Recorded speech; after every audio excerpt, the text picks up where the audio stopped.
बिस्मिल्लाहिर्रहमानिर्रहीम। एक बीवी की हैसियत से एक औरत का किरदार किस कदर अहमियत का हामिल है। क्या एक बीवी एक ख़ानदान के बेहतर मुस्तकबिल की मामार हो सकती है? क्या आपका शुमार बुरी और जाहिल किस्म की बीवियों में तो नहीं होता? अगर ऐसा है तो क्या आपने कभी अपनी ज़ात में इन हामियों को तलाश करने की कोशिश की है जो आपको इस सिफ्त में शुमार करवाती हैं? क्या आप इन खामियों को दूर करके एक बेहतर खातून, बीवी और माँ साबित कर सकती हैं? कौन सी निशानियां हों तो दूसरी शादी कर लेनी चाहिए?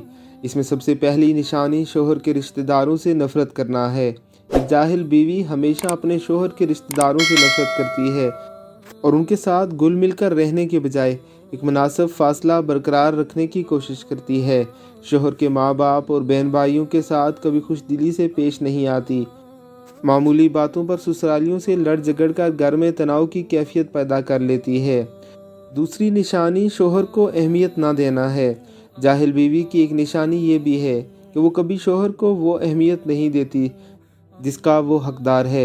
ऐसी अक्सर बीवियां शोहर को महज पैसे कमाने की मशीन समझती हैं और शोहर के बजाय उसकी आमदनी पर ज़्यादा तवज्जो मरकूज़ रखती हैं। शोहर को बहर सूरत बीवी की एक मुनासिब और बेगर्ज तवज्जो दरकार होती है जिससे लापरवाही फासलों को जन्म देती है। तीसरी निशानी ये है कि घर पर तवज्जो ना देना। जहालत की एक निशानी अपने घर पर तवज्जो ना देना भी है। ऐसी बीवी घरेलू मामलात से लापरवाह सी नजर आती है, हत्ता कि घर के ज़रूरी काम काज और अहम मामलात भी जो एक औरत ही की तवज्जो के मुतकाजी होते हैं अधूरेपन का शिकार हो जाते हैं। ऐसी खातून का घर सफाई सुथराई से आरी नजर आता है। यह माहौल आहिस्ता आहिस्ता घर के अफराद के रवैयों में भी रच बस जाता है, म्यारे ज़िंदगी को जवाल का शिकार बना देता है। चौथी निशानी बच्चों पर तवज्जो ना देना है। एक जाहिल और लापरवाह मिजाज की हामिल बीवी घर के साथ साथ बच्चों के मामलात से भी बेतवज्जो ही बरतती है। वो ना तो खुद दुरुस्त तौर तरीकों को अहमियत देती है, ना ही बच्चों को उनका दर्स देती है।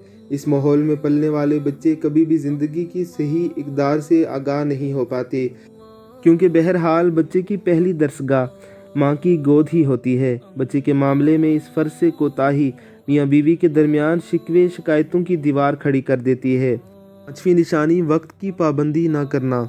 जाहिल बीवी को वक्त की पाबंदी का कतन इदराक नहीं होता।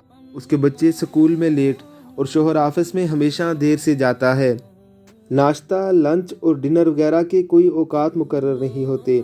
इस खातून के घरेलू अमूर अफरा तफरी का शिकार नजर आते हैं। मुनासिब टाइम मैनेजमेंट की अदम मौजूदगी अफराद खाना के मिजाज में चिड़चिड़ेपन को जन्म देती है।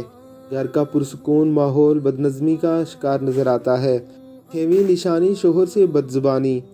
मामूली लड़ाई झगड़ों में बाज़ औक़ात मसलहतन खामोशी इख्तियार कर लेना और गलतियों को इग्नोर कर देना घरेलू माहौल पर नहायत अच्छे असरात मुरतब करता है, मगर एक जाहिल बीवी इन खुसूसियात से नाआशना होती है।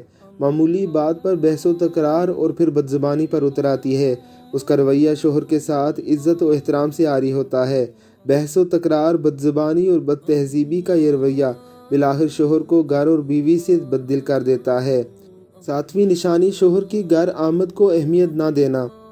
ज़रा तसव्वुर कीजिए कि आप एक शोहर हैं जो अपने काम से थके हारे भूखे प्यासे वापस आए हैं। आपकी बीवी ने आपकी आमद को ना अहमियत दी, ना आपके हाथों में पानी का गिलास थमाया, ना खाने का पूछा, तो आप क्या महसूस करेंगी? एक जाहिल बीवी शोहर की आमद पर ऐसे ही रवैये का इजहार करती है। आठवीं निशानी दूसरी औरतों के सामने शोहर की बुराई बयान करना। एक जाहिल बीवी शोहर की खूबियों पर कम और खामियों पर ज़्यादा तवज्जो रखती है। ना सिर्फ ये बल्कि वो दीगर ख़वातीन और लोगों के सामने भी बड़े दुख के साथ इन खामियों का तज़किरा करती नज़र आती है। उसे इस हकीकत का शऊर ही नहीं होता कि शोहर की खामियों का दूसरों के सामने यूँ बरमला इजहार इन खामियों को दूर नहीं कर सकता। हाँ, मगर घर के फ़िज़ा में कुछ पेचीदगियाँ ज़रूर पैदा कर देता है। शोहर के वालिदैन से बदतमीज़ी, शोहर के माँ बाप की इज़्ज़त ना करना और उनके साथ बदतमीज़ी से पेश आना जाहिल बीवी की सबसे अहम निशानी है। यह रवैया घरेलू माहौल में अदम बर्दाश्त के अनासर को जन्म देता है। अल्लाह रब्बुल इज़्ज़त की ज़ात हमें कुरान और सुन्नत के मुताबिक ज़िंदगियाँ गुजारने की तौफ़ीक अता फ़रमाए। आमीन सुम आमीन।